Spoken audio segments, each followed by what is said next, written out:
Hello, you. Thanks so much for joining me today. I'm Yaz, and I would like to use this time to talk about the pose downward dog. And I chose to focus on this pose because this is one that I hear many students complain about. And I think it's because many classes don't correct the form. Many classes don't talk about the form. They just say lift up through your hands into down dog. And that's not very descriptive. So, we're going to use this time to break down the pose, and hopefully, this helps you so that down dog becomes more accessible for you and more enjoyable for you. I will start by saying if you experience high blood pressure or any blood circulatory issues, it is advised that you avoid this pose and any other poses that bring your head below your heart. Okay, so safety first. There are other options and modifications if you experience high blood pressure or blood circulatory issues. So feel free to choose another option if that applies to you. But otherwise, we'll go ahead and get started with a warm up. It's important to warm up the areas that we're going to be using, which are wrists and shoulders for this specific pose. So we're going to warm those up so that you can find the pose more accessible once we go into it. So meet me in a comfortable, easy seat, and we'll just start with some deep breaths so that we can settle into this space and become more receptive. So rest your hands on your thighs or knees with your palms facing down. And maybe you close your eyes or you lower your gaze. And let's take 3 deep breaths. Inhale through your nose, so big that you feel the waistband of your pants expand. And slowly sigh out of your mouth. Again, inhale through your nose even deeper than before. And sigh even louder than before. Last one, make it feel really yummy in your body. Inhale. And exhale. Perfect. And you might hear my stomach growl a little bit. It's almost breakfast time, so please excuse me. Let's make our way to our hands and knees. And once you're on your hands and knees, bring your knees directly under your hips and bring your wrists directly under your shoulders. Widen your fingertips really wide for a firm foundation. This will also help you once we get into our downward dog. And so we're just going to take some wrist circles here. So slowly bring your weight forward and then to the right and then behind you and then to the left. So you don't have to make really big circles here. Listen to your wrist. And also practice placing most of your weight into your fingertips. This will also help you with downward dog and other poses. One more circle. All right, and let's circle to the left next. And invite those deep breaths here too. It's never a wrong time for deep breaths.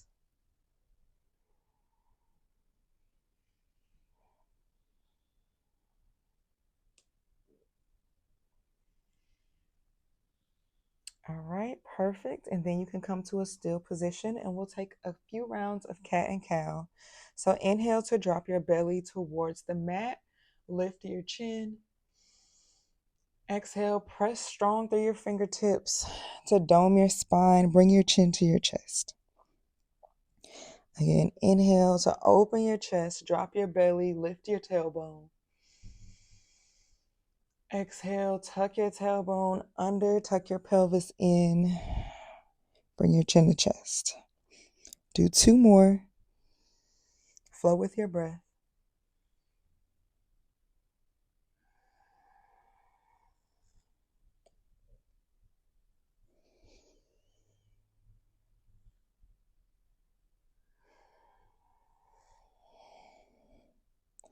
And when you finish, come to a still tabletop position and walk your hands forward to the top of your mat.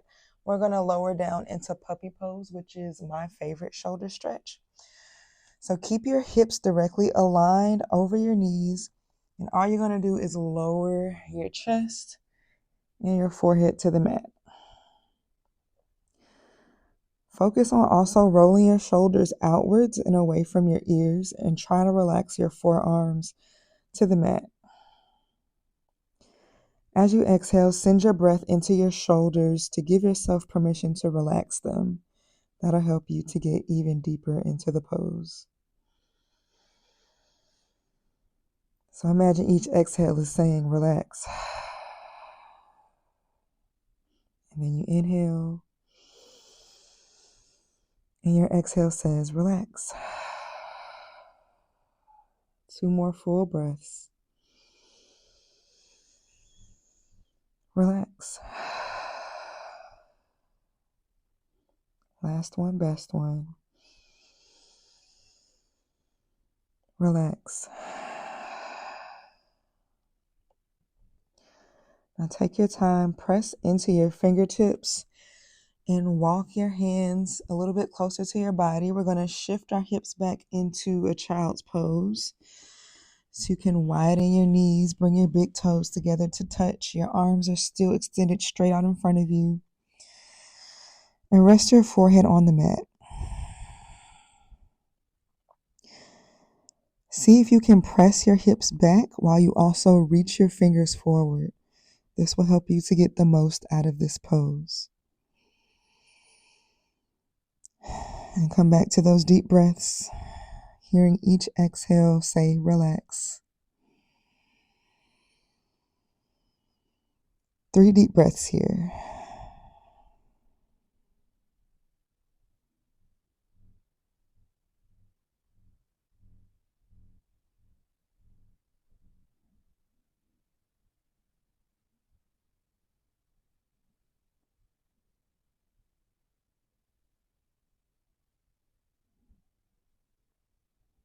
And last one.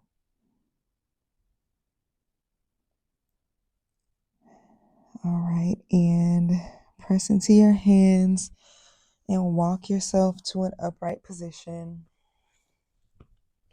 And now let's get to the really fun stuff, working on downward dog.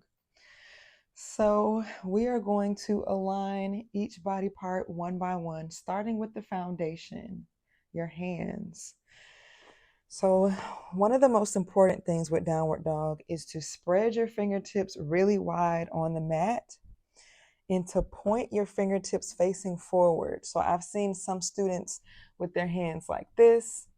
I've seen some with their hands diagonally like this, but bring your hands in line with your shoulders, spread your fingers really wide, and plant them with your middle finger facing the top of the mat.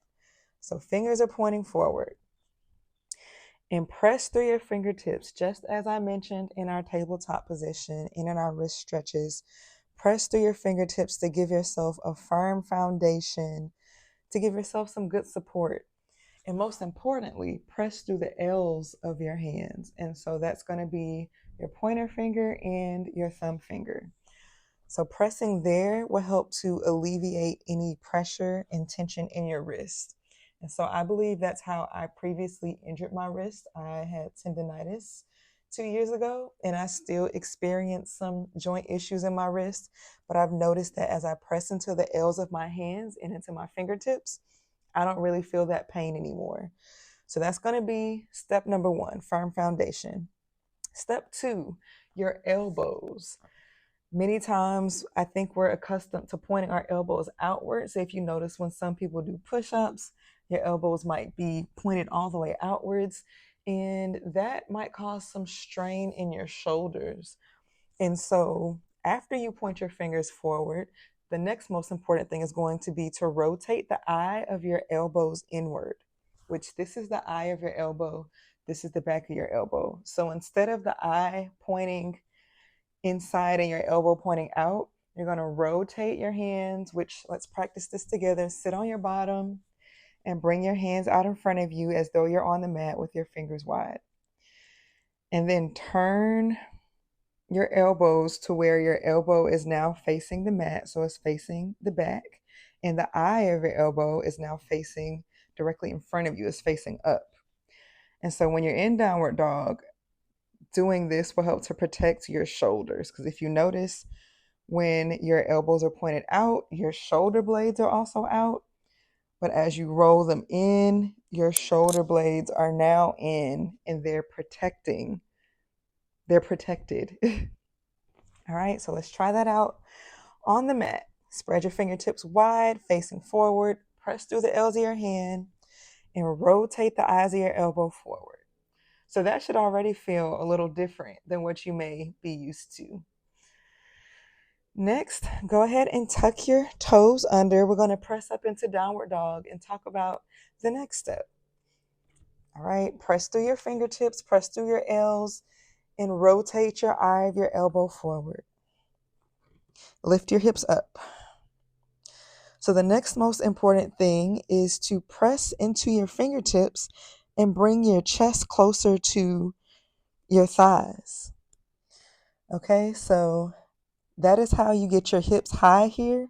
That's how you get the most out of this stretch, is you press through your fingertips and bring your chest closer to your thighs.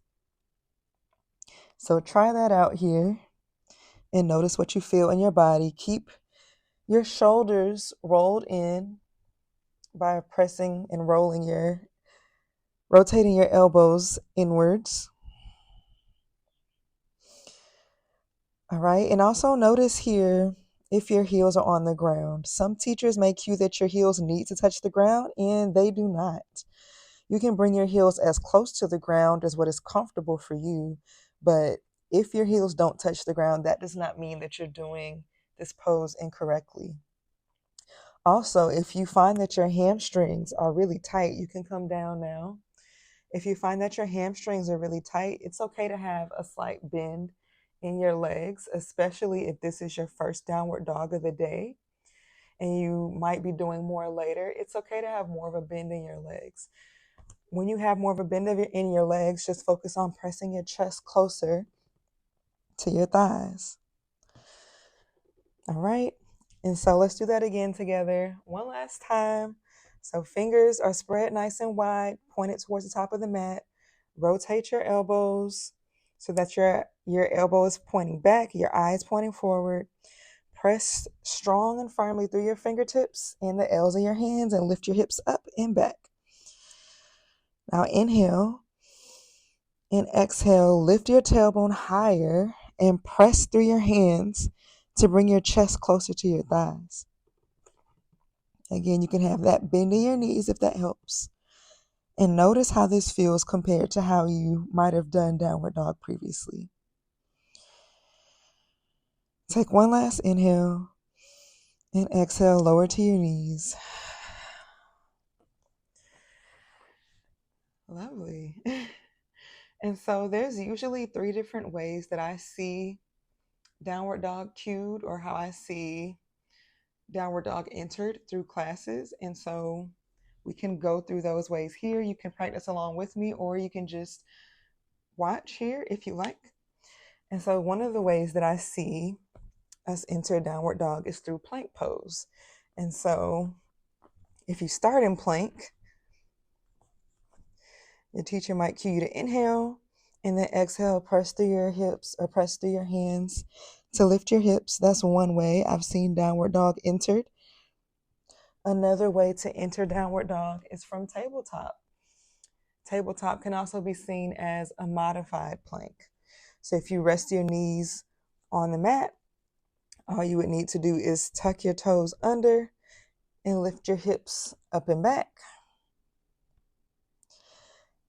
And then another way I see it entered, especially during vinyasa flows, after taking chaturanga, the previous step before down dog is up dog, which is here. And so your teacher might say, inhale and up dog, lift your chest. And then exhale to down dog.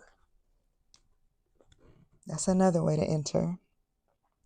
But whichever way you decide to go, just listen to your body. And you also have the option to spread your feet a little bit wider if you like to create some space for your hips. And yeah, that is downward dog.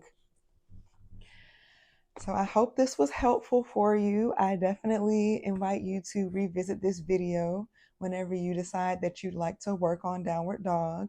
And let me know in the comments how this felt for you and if this was helpful. I appreciate you. Thank you for joining me, and I hope you have a wonderful rest of your day.